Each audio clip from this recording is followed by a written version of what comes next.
Hello, my dear audience. This is Session Internship 3 from the Elcbd 156. Today, we're going to talk about a dialogue of the red hen and sly fox. So, this is my partner. Hello everyone, my dear audience. I'm Poshu. My best number is 8176. Hello, how are you? I'm fine, and you? Me too. And can I ask you some questions of red hen and Sure. sly fox?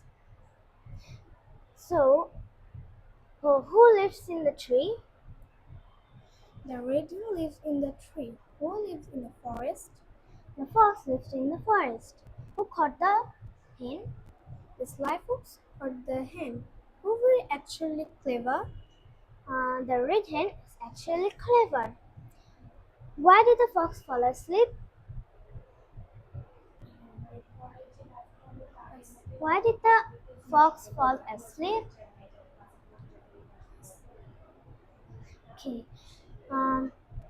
What is the color of the hen? The color of the hen is red. What is the color of the bag? The color of the bag is black.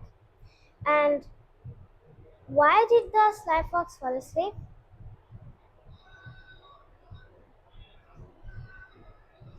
Okay. Who escaped? The red hen escaped. Who tipped the bag on hot cooking pot? The fox tipped the bag on a hot cooking pot. Did the fox eat the hen? Yes, the fox ate the hen. Thank you for For listening listening to to me. me. Hope you Goodbye. enjoyed. Bye bye.